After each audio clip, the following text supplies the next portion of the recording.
Three questions.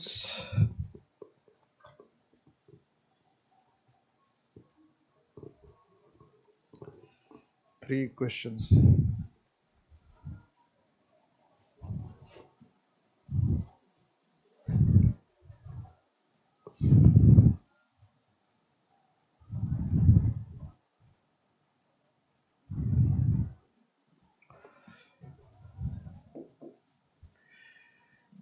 She wishes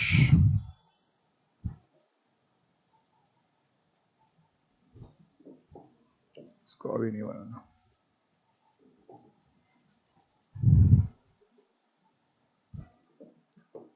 Once you learn to swim,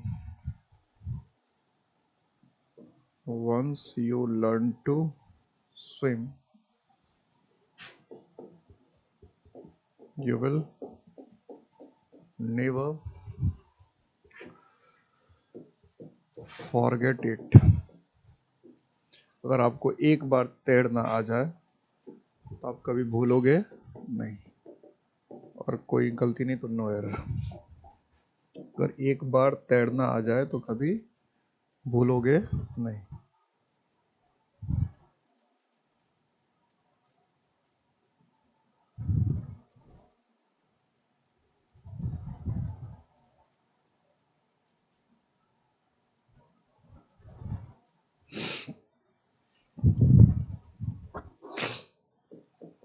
The train will not start until the guard until the guard will blow the whistle.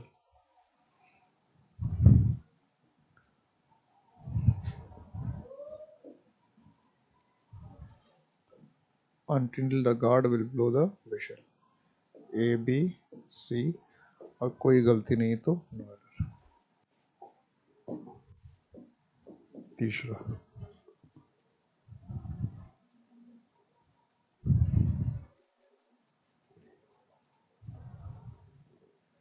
If he is a millionaire, if he is a millionaire, he would help the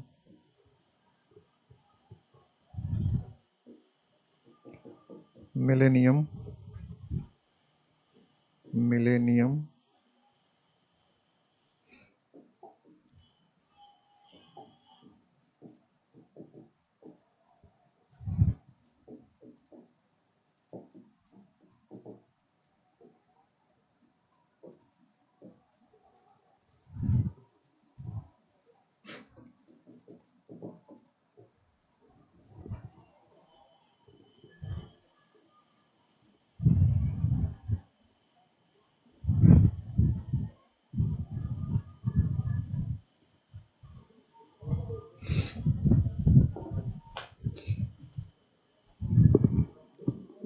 आसान आसान सा है, कोई मुश्किल काम नहीं है.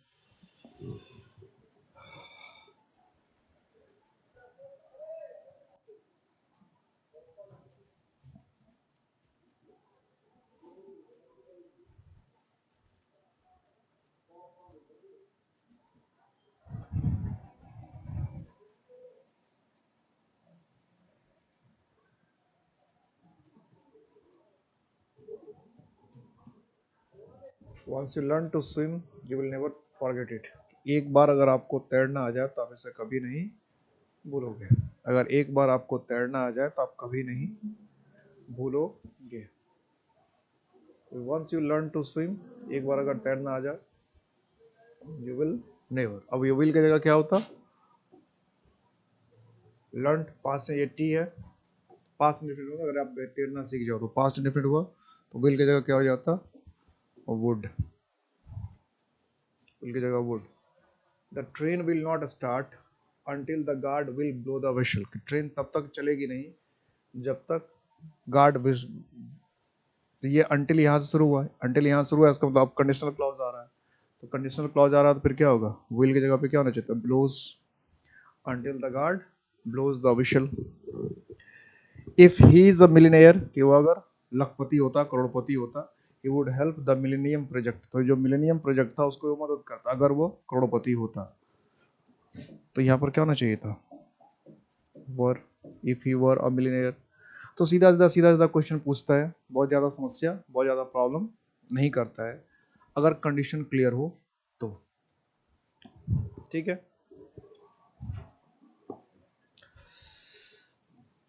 तो हम लोग जो कंडीशनल सेंटेंस पढ़ रहे थे, अभी तक हमने जो कंडीशनल सेंटेंस पढ़ा उसमें हमने दो कंडीशन पढ़ा। एक जिसके पूरे होने की संभावना है, जो पूरा हो सकता है, ठीक है, गार्ड अब सीटी तो बजा ही सकता है, ऐसा थोड़ी गार्ड सीटी बजा ही नहीं सकता है, तो उसको हमने प्रेजेंट इंडेफिनिट बनाया। गार्ड जो है सीटी बजा ही नहीं सकता, ऐसा तो होगा नहीं, यानी जिस कंडीशन के पूरे होने की संभावना है, थोड़ी बहुत है, ऐसा नहीं कि होगा ही नहीं, तो उसको हम लोग प्रेजेंट इंडेफिनिट में, यानी प्रेजेंट इंडेफिनिट में हम लोग बोल रहे हैं, इसका मतलब है कि संभावना है, हो सकता है ऐसा। पास्ट इंडेफिनिट में बोल रहे हैं तो इसका मतलब है कि उस चीज के होने, उस कंडीशन के पूरे होने की संभावना नहीं है। वो आपने अनरियल या प्योरली इमेजरी बात की है, अनरियल या प्योरली इमेजनरी बात की है, प्योरली काल्पनिक बातें की है, तो हम इसमें इसका इस्तेमाल करते हैं। एकदम काल्पनिक बात अगर हमने कर रखा है तो काल्पनिक बात। तो जब हमको काल्पनिक बात करनी है, प्योर इमेजनरी बात करनी है, काल्पनिक बातें करनी है, तो हम किसका इस्तेमाल करेंगे? पास्ट इंडेफिनिट का इस्तेमाल करेंगे। अब कंडीशन 3 है, कंडीशन थर्ड कंडीशन इसको कहते हैं। थर्ड कंडीशन में क्या होता है कि जैसे आपने कहा था, दर्द दिलों के कम हो जाते तुम और घर में हम हो जाते। इसका मतलब क्या हुआ कि तुम और मैं हम नहीं हो पाए। तो कभी कभी क्या होता है कि जो कंडीशन होता वो फुलफिल हुआ ही नहीं।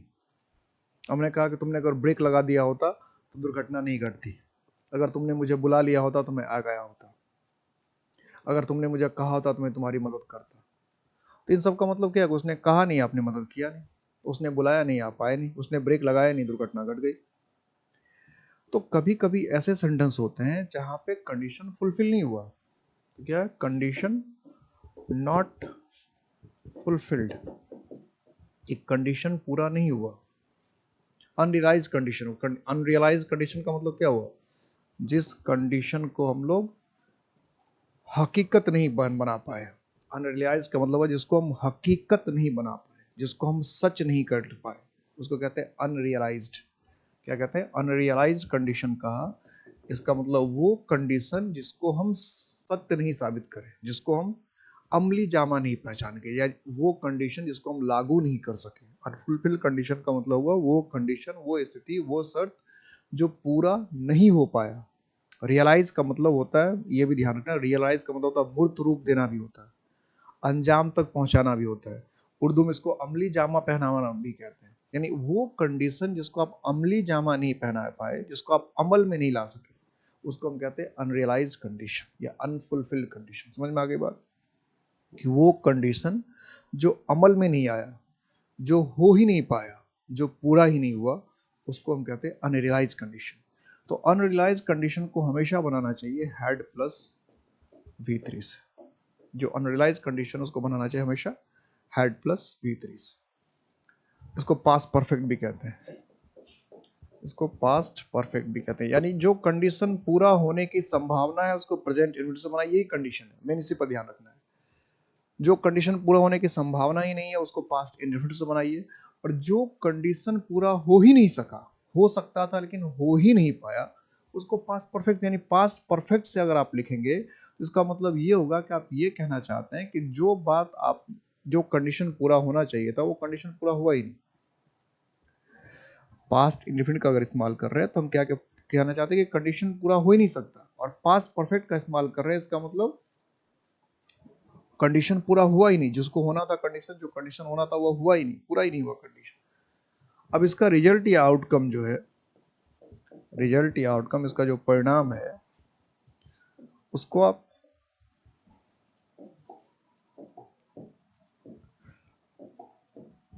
वुड हैव प्लस V3 से बनाते हैं। अब फिर यहां ध्यान रखना है कि सिर्फ वुड हैव प्लस V3 से ही नहीं बनेगा, इसको चाहे तो आप could, should, might have plus V3 से भी बना सकते हैं, ये भी पॉसिबल है। ये ध्यान रखें, ये एकदम फिक्स नहीं कि would plus have plus V3 होगा। कुड हैव प्लस V3 हो सकता है, माइट हैव प्लस V3 भी हो सकता है, शुड हैव प्लस V3 भी हो सकता है। हर चीज पॉसिबल है, हर चीज के पॉसिबिलिटी की संभावना है। तो ये थोड़ा सा ध्यान देना होगा, इसको ध्यान में रखना है। रख लेंगे ध्यान में। मुश्किल मुश्किल बात तो है ही नहीं, मुश्किल हमने सिर्फ मान लिया, बना लिया, होता तो है ही नहीं। मुश्किल मुश्किल नाम का तो कोई चीज ही नहीं, मुश्किल नाम की कोई बात ही नहीं। तो अब इसका इस्तेमाल करके देखते हैं। यानी ये पहले समझ में आ गया कि जो पूरा हो सकता था लेकिन हुआ नहीं, जो कंडीशन पूरा हो सकता था लेकिन हुआ नहीं, जो कंडीशन हो सकता था लेकिन हुआ ही नहीं, पूरा ही नहीं, उसको हम इससे बनाते हैं। जैसे अब हमने कहा कि अगर मैं भारत का प्रधानमंत्री बन गया होता, तो ये कौन कह सकता है? आडवाणी साहब कह सकते हैं, या सोनिया गांधी कह सकती है, लालू प्रसाद यादव कह सकते हैं, मुलायम सिंह यादव कह सकते हैं, मायावती कह ले, काशीराम कह लेते, कोई भी ऐसा जो बन सकते थे लोग बने, ऐसा ही कंडीशन हो सकता है। तो अगर हमने ऐसा कहना कि जो हो सकता था हुआ नहीं, जैसे हमने कहा if I had become the prime minister, जरा यहां ध्यान देना मेरी बात। If I become the prime minister भी पॉसिबल है, लेकिन if I become the prime minister कहता है तो कोई वो कहेगा इसके प्रधानमंत्री होने की बहुत ज्यादा संभावना है, ठीक है।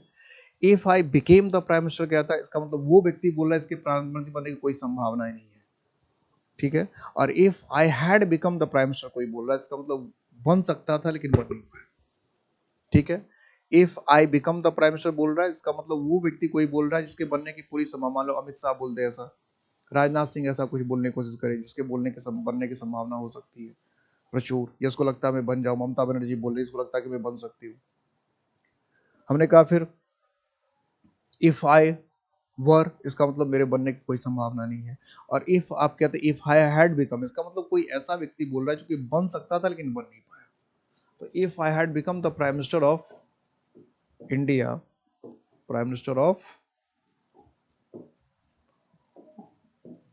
Of India, I would have eradicated poverty. तो क्या कहने वाला क्या कहना चाहता है कि अगर मैं भारत का प्रधानमंत्री बन गया होता, अगर मेरे पास मैं भारत का प्रधानमंत्री बन गया होता तो मैंने गरीबी का उन्मूलन कर दिया होता। क्या हिंदी लिखेंगे कि अगर मैं भारत का प्रधानमंत्री बन गया होता तो मैंने गरीबी का उन्मूलन कर दिया होता। अगर मैं भारत का प्रधानमंत्री बन गया होता तो मैं गरीबी का उन्मूलन कर देता। इसका मतलब कोई ऐसा व्यक्ति बोल रहा है कि जो बन सकता था और बन नहीं पाया, बन सकता था लेकिन बन नहीं पाया। अगर मैं भारत का प्रधानमंत्री बन गया होता तो मैंने गरीबी का उन्मूलन कर दिया होता। इसी सेंटेंस को कभी कभी सेंटेंस इंप्रूवमेंट में पूछता है, सेम सेंटेंस को सेंटेंस इंप्रूवमेंट में पूछेगा। और जब ये सेंटेंस इंप्रूवमेंट में पूछता है, सेंटेंस इंप्रूवमेंट में जब ये पूछता है तो क्या करता है इसमें सेंटेंस इंप्रूवमेंट वाले केस में कि आपको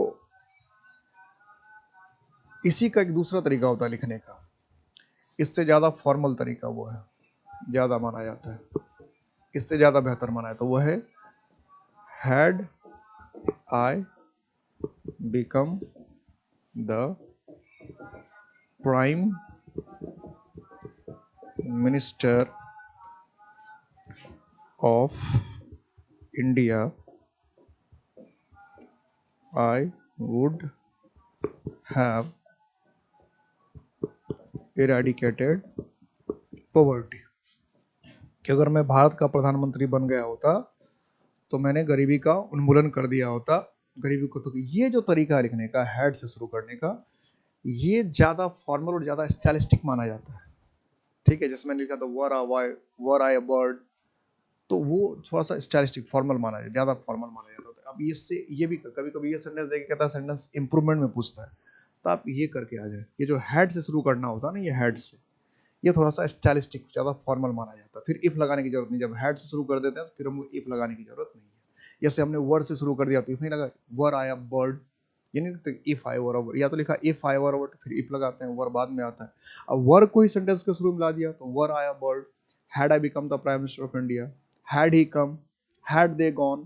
तो ये भी लिखने का है, ये कंडीशन बताने का ये भी तरीका है कि हैड से ही सेंटेंस। और ध्यान क्या रखना है कि हैड से शुरू होने के बाद भी लास्ट में यहाँ क्या है, मार्क ऑफ इंडक्शन नहीं आता, क्योंकि इसको इन्वर्जन कहते हैं। ये क्या कहलाता है, इन्वर्जन। ये सिर्फ कंडीशन दिखाने के लिए इन्वर्जन होता है, तो इसलिए इसमें मार्क ऑफ इंडक्शन नहीं आता है। ठीक है, ये सिर्फ कंडीशन बता रहा है कि भाई ये कंडीशन है कि ऐसा होता तो ऐसा होता, ऐसा होता तो ऐसा। दोनों तरह के लिखा सही दोनों है, यानी ये मतलब ये गलत है।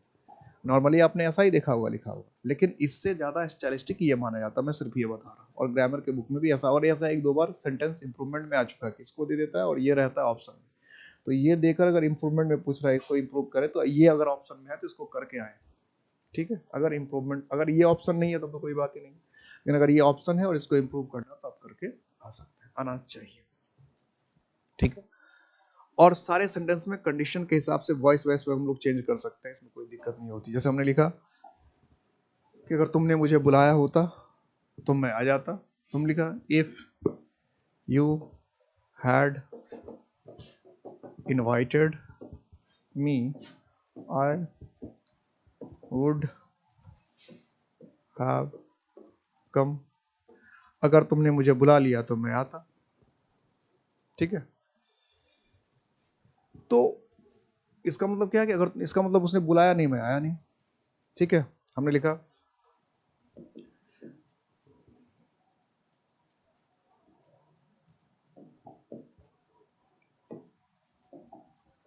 इफ यू हैड, या आई हैड, कुछ भी कर, you had applied the brake timely your wife would have been alive. ये भी सही। If you had applied the brake timely your wife would have been alive. क्या कहना चाह रहे, अगर तुमने सही समय पर ब्रेक लगा दिया होता तो तुम्हारी पत्नी आज जिंदा होती। क्या कहना चाह रहे हैं, अगर तुमने सही समय पर ब्रेक लगा दिया होता तो तुम्हारी पत्नी अभी जिंदा होती। अगर तुमने सही समय पर ब्रेक लगा दिया होता तो तुम्हारी पत्नी अभी जिंदा होती। ऐसे भी लिखा सकता है। ठीक है, ऐसे भी हो सकता है। मतलब सेंटेंस कंडीशनल सेंटेंस है, कंडीशनल आपको जैसे बनाना है वैसे बनाइए, उसको ज्यादा इधर उधर करने की जरूरत नहीं। ठीक है, इसका क्या है, if you had applied the brake timely your wife would have been alive. अगर तुमने सही समय पर ब्रेक लगा दिया होता तुम्हारी पत्नी अभी जिंदा होती। यही कहना चाह रहे हैं, अगर तुमने सही समय पर ब्रेक लगा दिया होता तुम्हारी पत्नी अभी जिंदा होती। तो कोई मुश्किल काम नहीं है। तो थर्ड कंडीशन में क्या हो गया कि कंडीशन ऐसा कंडीशन है जो हो सकता था, जो हो सकता था लेकिन हुआ नहीं। अब इसमें ध्यान रखिएगा, कभी कभी क्या होता है, कभी, अब थोड़े से और एग्जाम्पल से प्रैक्टिस करते हैं। जब हम ऐसे हमने कहा he walks as if the earth belongs to him, ये भी आया हुआ क्वेश्चन है। He walks as if the earth belongs to him. अब बहुत लोगों को इसमें समझ में नहीं आता गलती क्या होगी। ठीक है, अब पहले इसका मीनिंग समझो क्या है, कि चलता तो ऐसे है जैसे धरती उसी की है। चलता तो ऐसे है कि जैसे धरती उसी की है। चलता तो ऐसे जैसे धरती उसी की। He walks as if the earth belongs to him। तो धरती किसी की नहीं हो सकती ना, धरती का कोई मालिक नहीं हो सकता। तो हम कहना ये चाहते हैं कि चल तो ऐसे रहा, ऐसे एकदम मकड़ा करके चलता है, कभी कभी ऐसा हो सकता है ऐसे चल रहा। तो आप कहते हैं चलता तो ऐसे ऐसे, धरती का मालिक यही है, धरती इसी की है। तो धरती का मालिक वो नहीं हो सकता, धरती उसकी नहीं हो सकती। तो इसलिए क्या होना चाहिए था यहाँ पे, बिलोंग्ड, बिलोंग्ड टू हिम। ठीक है, he walks as if the earth belong to him, हमने लिख दिया ही। अब देखिए यहाँ वॉक्स है ना, ये तो कंडीशन नहीं है, कंडीशन तो ये है, लेकिन ये प्रेजेंट में आ गया ना, दोनों तो प्रेजेंट हो गए। ये पास्ट हो गया, ये प्रेजेंट हो गया। जबकि हमने रूल क्या पढ़ा था, कि कंडीशन क्या होना चाहिए, पास्ट में होना चाहिए, वुड लगना चाहिए। तो ये तो वुड कहीं नहीं लगा ना। पढ़ा तो हमने ये था कि अगर पास्ट में कंडीशन है तो इधर वुड होना चाहिए। इसलिए मैंने कहा था कंडीशन पे ध्यान दीजिए, बाहर की चीजों पे ध्यान नहीं देना। हमने कहा ही ऑर्डर्स, ये सारे आए हुए क्वेश्चन है, ही ऑर्डर्स मी एज दो या एज इफ, एज दो या एज इफ कनेक्टेड। इसका मतलब ऐसा लगता है जैसे कि, या मानो कि। एज इफ ही एज दो जो है ये कनेक्टेड होता है, और एज इफ एज दो का मतलब होता है ऐसा लगता है जैसे कि, या ऐसा लगता है मानो कि। ऐसा लगता है जैसे कि, ऐसा लगता है मानो कि। ही orders me as though he is my father. He orders me as though he is my father. हम कहते हैं वो ऑर्डर तो मुझे ऐसे देता है जैसे मेरा बाप हो। वो ऑर्डर तो ऐसे देता है मुझे जैसे कि मेरा बाप हो। तो इसका मतलब ये बात हम किसको कह सकते हैं, ये बात तो हम उसी को कह सकते हैं जो मेरा बाप ना हो। और जो मेरा बाप नहीं है वो मेरा बाप अब हो भी नहीं सकता। ठीक है, तो हम किसी ऐसे व्यक्ति को, पिताजी को हम ऐसा बोल ही नहीं सकते कि बोल तो ऐसे जैसे मेरा बाप है। अगर कुछ उल्टा सीधा भी बोलेंगे तो हम फ्रेंड को या किसी को बोलेंगे छोड़ो जाने दो, बोलने दो, पिताजी हैं, क्या करोगे, इकलौते हैं। अब जो चीज इकलौता है उसका तो सुनना पड़ता है, चाहे इकलौता बाप हो चाहे इकलौता बेटा हो। तो बात क्या कह रहा है, क्या कहना चाह रहे हैं आप, कि अगर पिताजी होते तो हम ऐसे कहते नहीं, इस तरह की बात ही नहीं करते। पिताजी होते तो कहते जाने तो छोड़ो, पिताजी है, पिताजी तो ऐसे ही बोलते हैं। तो he orders me as if he as though he is my father. तो सामने वाला आपके पिता नहीं है लेकिन बोल ऐसे रहा है जिसके बाप हो, तो हमको ये बात को कैसे बताना चाहिए कि ये कंडीशन तो अनरियल है भाई, वो तो हमारे पिताजी है नहीं। तो क्या लिखना चाहिए था, he orders me as if he were my father, as if he were my father, कि बोल तो वैसे जैसे कि मेरा वो बाप है। ही ऑर्डर्स मी, या मुझे आदेश तो ऐसे देते हैं जैसे कि मेरा बाप हो, या मुझे वो आदेश तो ऐसे जैसे मैनेजर हो। He orders as if he were the manager. ठीक है, तो कहीं भी लिख देगा ऐसा, ऐसा सेंटेंस कहती है। देखिए ऑर्डर्स आ रहा है, इसलिए ध्यान इस बात पर रखना कि आपको कंडीशन जो, वो देखिए कंडीशन क्या है। कंडीशन रियल है तो आप प्रेजेंट इंफिनिट बना दीजिए। कंडीशन अगर इम्पॉसिबल अनरियल है तो पास्ट इंफिनिट जाके बनाइए। और कंडीशन ऐसा है जो कि हो सकता था लेकिन हुआ नहीं, तो उसको हैड प्लस विधि से पास्ट परफेक्ट में जाके बना दीजिए। इधर की बातों पर ध्यान नहीं देना, इधर जरूरत के मुताबिक से कुछ भी हो सकता है, क्योंकि कंडीशन हम कहीं लगा के बोल सकते हैं, कंडीशन तो हम किसी तरह से बोल सकते हैं। जरूरी कंडीशन पर ध्यान देना कि कंडीशन कौन सा है।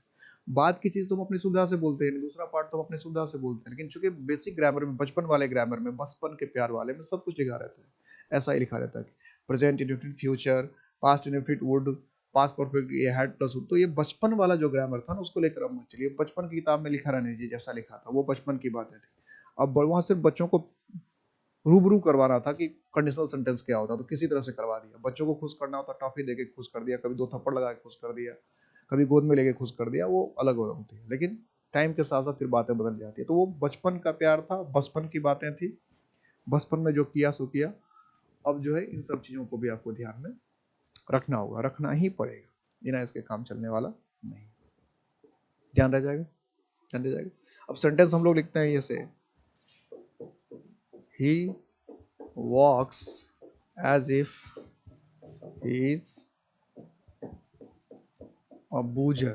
और हमने लिखा he walks as if he is a butcher। Conditional sentence समझने के बाद, अच्छी तरह समझने के बाद ये सब चीजें समझनी चाहिए, नहीं तो फिर बात, ये दोनों सेंटेंस सही है।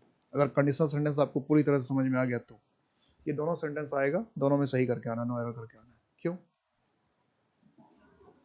ये कह रहा है कि he walks as if he is दोनों में एक ही लिख दिया क्या?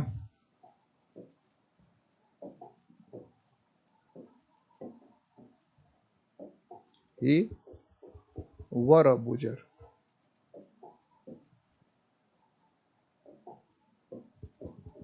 ही वर अ बूजर। बूजर का मतलब क्या था? बेवड़ा, खूब ज्यादा शराब पीने वाला, जो जम के शराब, बूझ बूझ वर्ब होता है, बूझ का मतलब होता है खूब जम के शराब पीना, खूब जम के शराब पीना, उसको क्या कहते हैं? बूझ। तब ये दोनों सेंटेंस कैसे सही है? तो इसमें क्या लिखा? ही इज, इसका मतलब ये रियल है। रियल कहने का मतलब ये है, बूझ का मतलब वो खूब जम के शराब पीना, आई वॉन्ट टू बूझ, यही इज बूझिंग। रियल कहने का मतलब है कि आपको एक भाई ने दूसरे भाई को पहचान लिया, एक भाई ने दूसरे भाई को पहचान लिया, यानी उसके चलने से आपको समझ में आ गया, चलने के तरीके से समझ में आ गया कि अपना भाई है, पी रखा है इसने, ठीक है। तो चाल ढाल से आपने समझ लिया कि यानी वो सचमुच पिए है, उसके चलने के ढंग से, कभी आप लोग देख लेते हैं चलने का ढंग समझ में आता है नशे में, तो ये रियल है। इसलिए हमने प्रेजेंट में लिखा कि भाई देखने से हमें समझ में आ रहा है कि चलने के, उसके चलने से, उसके खड़े होने से, उसके बोलने के तरीके से समझ में आ रहा है कि नशे में है। तो हमने कहा he walks as if is a boozer, यानी चलने से लगता है ऐसा कि वो नशे में है, यानी रियल, सचमुच नशे में है, सच में नशे में है। तो ये लिखा सचमुच उसने पी रखा है, चलने से हमने पहचान लिया, चलने से हमें समझ में आ गया कि उसने पी रखी है और नशा कर रखा है। ये जो है ये अनरियल है, दूसरा जो है ये अनरियल है, इसलिए ये भी सही है। अनरियल है इसका मतलब पिया है नहीं, जैसे हम कहते हैं चलता था ऐसे ऐसे पिए हुए हैं, लेकिन पिया हम जान रहे कि नहीं पिए हुए।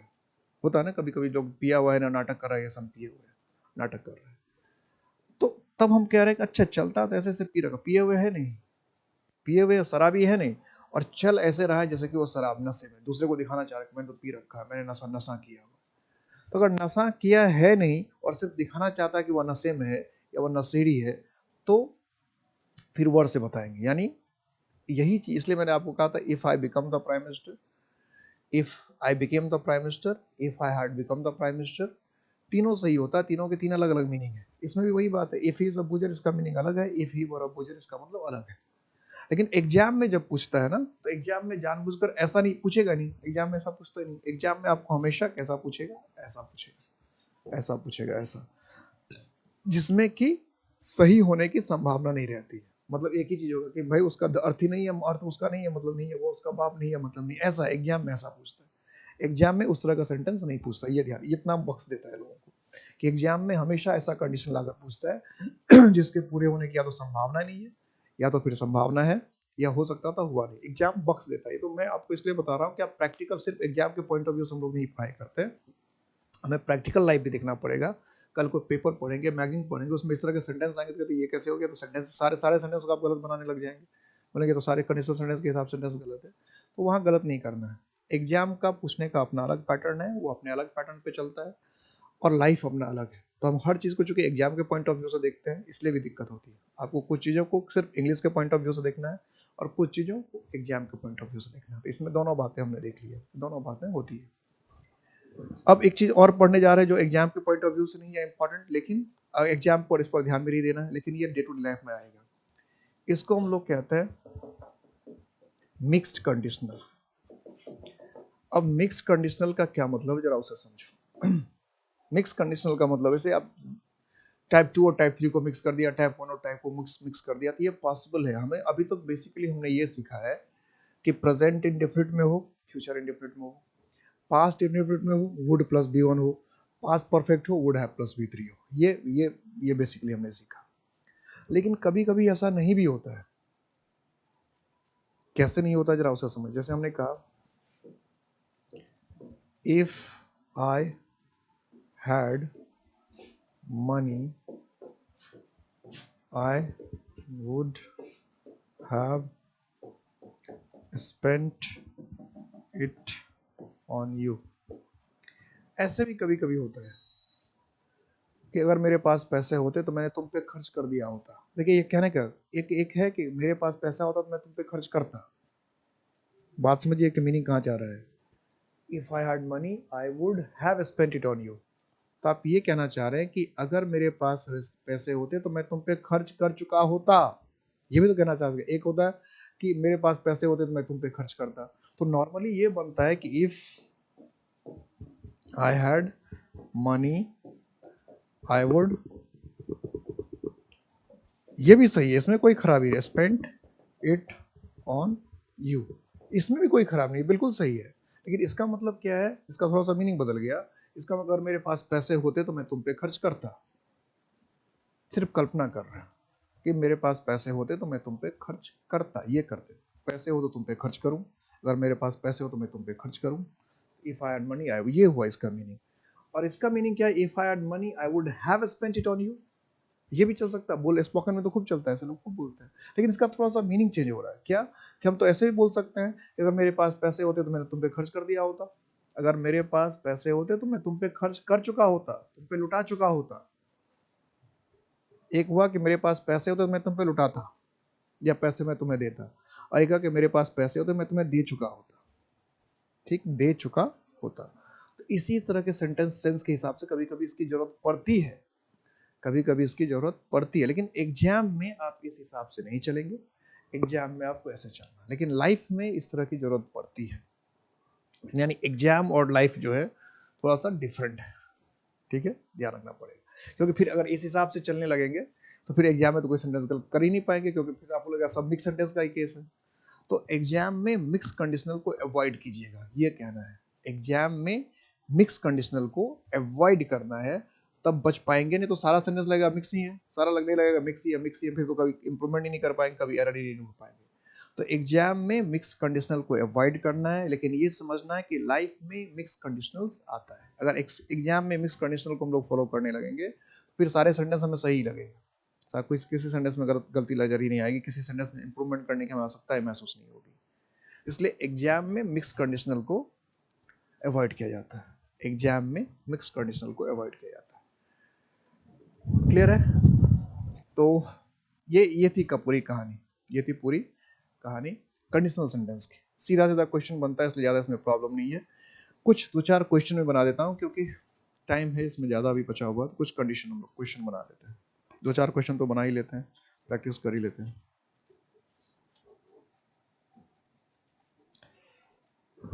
देखिए कुछ क्वेश्चन लिखिए।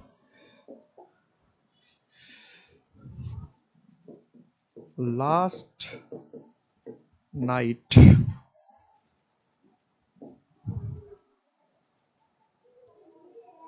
I dream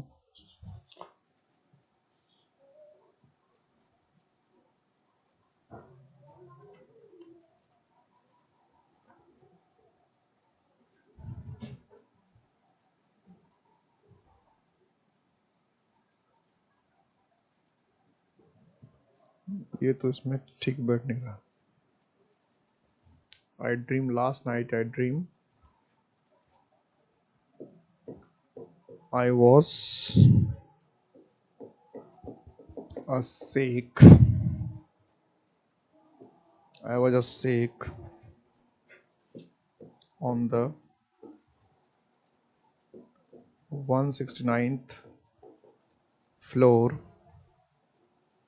of Burj Khalifa.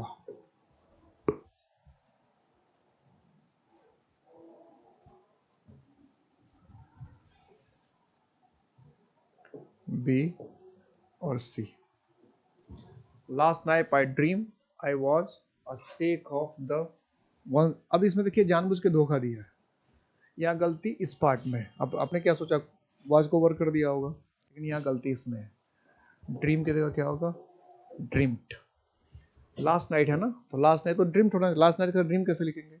और सपने में तो सच देख रहे थे कि आप ड्रीम थे, मतलब शेख खलीफा थे, कल्पना तो नहीं कर रहे थे। सपना में तो हम कल्पना नहीं कर सकते, सपने में सच्चाई होती है, सपने में सच्चाई होती है। जब हम सपना देख रहे थे उस समय सच होता है, सपना झूठा है कब पता चलता है, जब हम जग चुके होते हैं। तो अब तो सपने की बात कर, सपने में तो सब कुछ सच था ना, तो इसलिए यहाँ वो सपने में, अब सपने में थोड़ी देखने लगता है कि हम सपने में सपना देख रहे हैं, कि हम तो कल्पना कर रहे हैं कि हम भूल कर। सपने में कोई कल्पना नहीं करता है, सपने में सब सच्चा होता है। जब हम जगते हैं तब पता चलता है सपना। तो सपने में हम क्या कल्पना कर रहे हैं, कि अब सपने में भी अगर हम कल्पना करते हैं कि सपने में सपना देख रहे थे कि हम सपना देख रहे हैं, और फिर हम भूखा, ऐसा नहीं होता। सपने में हम सब कुछ सच्चा देखते हैं, ठीक है। तो सपने में हम सोच रहे थे कि हम मतलब सपने में चल रहा था कि हम बुर्ज खलीफा, तो सच चल रहा था कि भाई खलीफा हो। तो यहाँ क्या होना चाहिए था, ड्रीम्ड। ये जानबूझ के ऐसा पूछता है, उसको पता है कि ड्रीम पर ध्यान नहीं जाएगा, वाज को ओवर कराएगा सब, ये भूल जाएगा भाई सपने में सब सच हो, सपने में सब सच होता है। ठीक है, सपने में जो देख रहे हैं वो उस समय सपने के लिए वो सच है, यानी सपने में आप सचमुच खलीफा थे, सपने में आप सचमुच खलीफा, आपने उसके हिसाब से सारा हरकत भी किया होगा, सारा काम भी किया होगा, सारे मजे भी लिए होंगे। उठने पर पता चला सब झूठा था, लेकिन उस समय तक तो चल ही रहा था। सेकंड क्वेश्चन है, if I would have arrived, if I would have arrived sooner, I would not have missed the fun। तो क्या कहना चाह रहा है कि अगर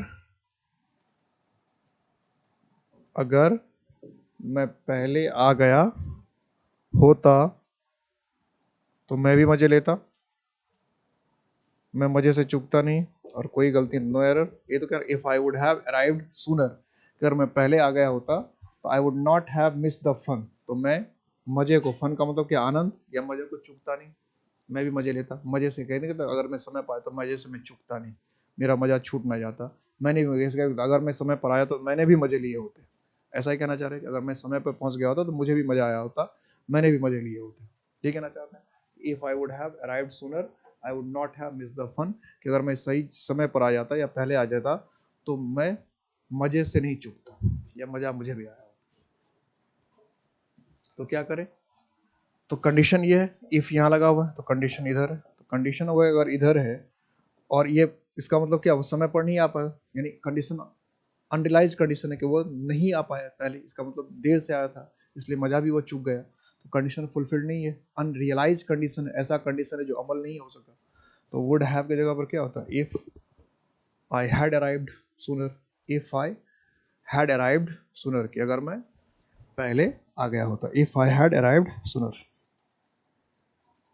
अब देखो इसलिए मैं एक सेंटेंस कराता हूँ आपको, अभी जो मैंने मिक्स सेंटेंस कहा था उसके हिसाब से देखो, if he went to Agra, ये एसएससी का आया हुआ क्वेश्चन है, इसलिए मैंने मिस कंडीशनल पर भी ध्यान दिलवाया था आपको। If he went to Agra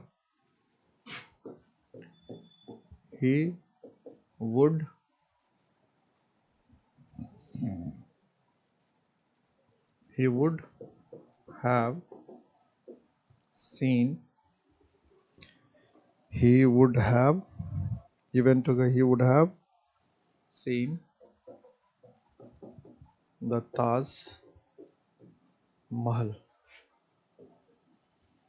A B C, और कोई गलती नहीं तो no error. If he went to Agra, he would have seen the Taj Mahal. If he went to Agra, he would have seen the Taj Mahal.